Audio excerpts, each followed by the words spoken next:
اللہ الرحمن الرحیم یا علی مدد۔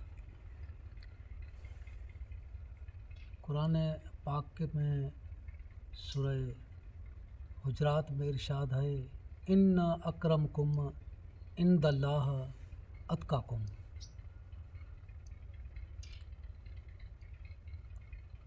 اللہ کے نزدیک صاحب فضیلت وہ ہے جو متقی ہے۔ اللہ کے نظر میں صاحب فضیلت متقی ہے، صاحب عزت متقی ہے۔ اس لیے قرآن میں اللہ نے جگہ جگہ مومن کو ڈانٹا ہے، متقی کو کہیں نہیں ڈانٹا، کیونکہ وہ اللہ کی نظر میں صاحب عزت ہے، اللہ کی نظر میں صاحب فضیلت ہے۔ اور مومن کو جو ڈانٹ پڑی ہے جگہ جگہ، سورہ حجرات کو پڑھیے، یا ایھا الذین آمنوا لا ترفعوا اصواتکم فوق صوت النبی۔ اے مومنو، اے ایمان والو، اپنے آواز کو نبی کے آواز سے مت بڑھاؤ۔ یہ مومن کو ڈانٹ پڑ رہی ہے۔ اور اسی صورت حجرات میں ارشاد ہوتا ہے یا ایھا الذین آمنوا لا تقدموا بین یدی اللہ ورسولہ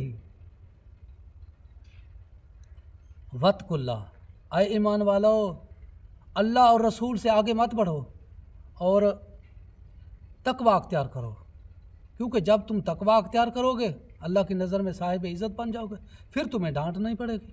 تو جگہ جگہ اللہ نے قرآن پاک میں مومن کو ڈانٹا ہے، متقی کو کہیں نہیں ڈانٹا۔ اس لیے مومن اور چیز ہے، متقی اور چیز ہے۔ اللہ کی نظر میں مومن کی کوئی حیثیت ہی نہیں ہے۔ پورے قرآن میں کہیں بھی مسلمان سے یا مومن سے جنت کا وعدہ نہیں ہے۔ عجب تو اس بات کا ہے، پورے قرآن میں کہیں بھی مومن سے جنت کا وعدہ نہیں ہے۔ ہاں، ایک آیت ہے سورہ یوسف کی آیت نمبر 57، اس میں بھی تقویٰ کی شرط کے ساتھ مومن سے جنت کا وعدہ ہو رہا ہے۔ وہ کیسے؟ اللہ فرماتا ہے کہ اجر الآخرۃ خیر للذین آمنوا وکانوا یتقون۔ اس کے لیے آخرت کا اجر بہتر ہے جو ایمان لائے اور تقویٰ اختیار کرے۔ تقویٰ کی شرط کے ساتھ مومن سے جنت کا وعدہ ہے، ایک آیت میں اشارتاً۔ باقی کہیں بھی قرآن میں جنت کا وعدہ نہ مسلمان سے ہے نہ مومن سے ہے۔ پھر کس کو جنت ملے گی؟ کس سے جنت کا وعدہ ہے؟ سورہ مریم کی آیت نمبر 63 کو پڑھیے، تلک الجنۃ التی نورث من عبادنا من کان تقیہ۔ ہم جنت کا وارث اس کو بنائیں گے جو متقی ہوگا۔ متقی سے جنت کا وعدہ ہو رہا ہے۔ تو مومن اور متقی میں فرق ہے۔ مومن اس کو کہتے ہیں جو زبان سے اقرار کرے، اللہ کو مانے، رسول کو مانے، اہل بیت کو مانے، حشر نشر قبر کو زبان سے اقرار کرے، مانے۔ اور متقی اس کو کہتے ہیں جو علی کو اپنی قلم میں بٹھائے۔ جو مومن ہے اس سے جنت کا وعدہ اس لیے نہیں کہ یہ مومن کل کافر بھی ہو سکتا ہے، مقصر بھی ہو سکتا ہے۔ اگر اللہ وعدہ کرتا تو پھر وعدے کے مطابق جنت دینی پڑتی۔ اس مومن سے اللہ کو خطرہ ہے، کبھی بھی پھر سکتا ہے، کبھی بھی مقصر ہو سکتا ہے، کبھی بھی کافر ہو سکتا ہے۔ اس لیے اللہ نے اس مومن کے لیے فرعون کی بیوی کا مثال پیش کیا تاکہ اس کا ایمان مضبوط ہو۔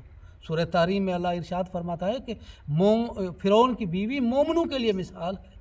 عورت کے لیے مثال ہونی چاہیے نا، یہ مردوں کے لیے بھی مثال، مرد عورتوں کے لیے بھی مثال۔ فرعون کی بیوی کیوں مثال ہے؟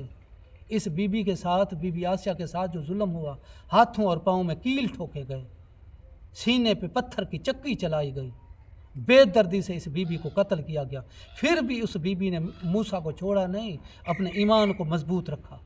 اللہ یہ مثال دے کہ مومن کو ایمان مضبوط کرنا چاہتا ہے کہ ایسے قلم میں علی کو بٹھاؤ، مر جاؤ، ٹکڑے ٹکڑے ہو جاؤ، ریزہ ریزہ ہو جاؤ، مگر علی کو نہ چھوڑنا۔ وہ تو تب ہو سکتا ہے جب بندہ علی کا عاشق بن جائے۔ جو عاشق بن جاتا ہے وہ کبھی بھی اپنے محبوب کو نہیں چھوڑتا ہے۔ اب مجازی عاشقوں کی مثال لیں کہ سسوئی کیسے اپنے پنہوں کے لیے پہاڑوں میں جاتی ہے، اور سونی کیسے پانی میں کود پڑتی ہے اپنے مہار کے لیے، اور جو مجنہ ہے وہ لیلا کے لیے صحراؤں میں بھٹکتا رہتا ہے۔ یہ اللہ نے مثالیں چھوڑی ہیں کہ دیکھو ایک مجازی عاشق ہو کر کے اپنے محبوب کے لیے سب کچھ چھوڑ جاتا ہے اور تم علی کے لیے کچھ نہیں چھوڑتے۔ تو میرے دوستو، متقی وہ ہے جو مولا کو اپنی قلم میں بٹھائے، مولا کا عشق کرے، اور اس کے ساتھ اللہ نے جنت کا جو وعدہ کیا ہے۔ دنیا میں جتنی بھی نعمتیں ہیں ان کی جو حد ختم ہے جنت پہ ہوتی ہے۔ تمام نعمتوں کی آخری منزل جنت ہے، اور جنت کی آخری منزل رضا الہی ہے۔ اللہ کی رضا کے بغیر کس کو بھی جنت نہیں ملے گی۔ اب ہم کہاں ڈھونڈیں گے اللہ کی رضا کہاں ہے؟ سورہ بقرہ کی آیت نمبر 207 کو پڑھیے، وَمِنَ النَّاسِ مَن يَشْرِي نَفْسَهُ ابْتِغَاءَ مَرْضَاتِ اللَّهِ۔ یہ آیت کب نازل ہوئی؟ اس آیت کا جو معنی ہے کہ میرے ایسے بھی بندے ہیں جو میری رضامندی خرید کرنے کے لیے اپنی جان کو بیچ ڈالتے ہیں۔ شیعہ سنی دونوں نے اپنے تفسیروں میں لکھا ہے کہ یہ آیت اس وقت نازل ہوئی جب مولا علی مشکل کشا رسول کے بستر پہ سوئے شب ہجرت والی رات۔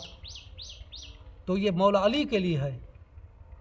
اللہ کی رضامندی تو علی نے خرید کر لی اپنی جان کے سودے میں۔ اب اللہ کی رضا تو علی کے پاس ہے، علی راضی تو اللہ راضی، علی ناراض تو اللہ ناراض۔ جنت ملے گی اللہ کی رضا سے، اور اللہ کی رضا ہے مولا علی کے پاس۔ اس لیے میرے عزیزو، تقوی مولا علی کا عشق ہے، اور جنت کا جو وعدہ ہے وہ متقی کے ساتھ ہے۔ تلک الجنت التی نورث من عبادنا من کان تقیہ۔ میں جنت کا وارث اس کو بناؤں گا جو متقی ہوگا، اور متقی جنت کا وارث بن رہا ہے، مالک نہیں۔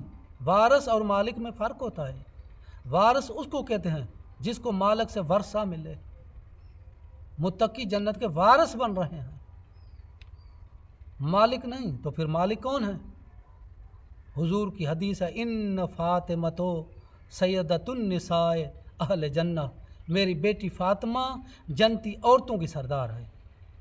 آگے حضور نے فرمایا، الحسن والحسین سید شباب اہل الجنہ۔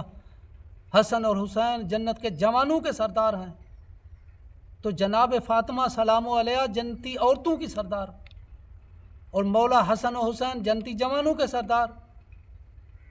تو علی کی زوجہ جنتی عورتوں کی سردار، علی کے بیٹے جنتی جوانوں کے سردار، باقی علی کو تو جنت چاہیے نہیں، علی کو تو جنت کی تمنا ہی نہیں۔ کیوں؟ اس لیے کہ علی مولا نے جنت اپنے ہاتھوں سے بنائی ہے۔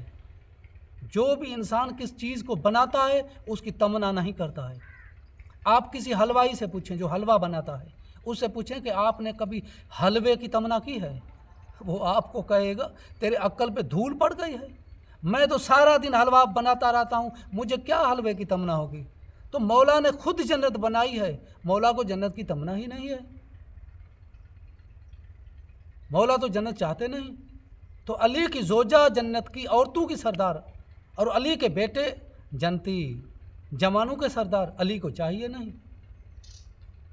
مگر اللہ کہتا ہے کہ یا علی تجھے جنت چاہیے یا نہ، یہ تیری چاہت کا معاملہ ہے، مگر میں اللہ عادل ہوں، مجھے تو عدل کرنا ہے، جنت کو تقسیم تیرے ہاتھوں سے کراؤں گا۔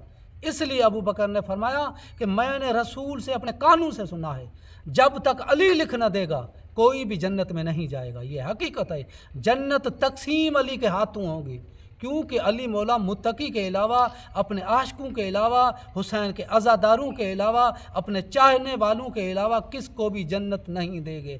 علی حق، علی حق، علی حق۔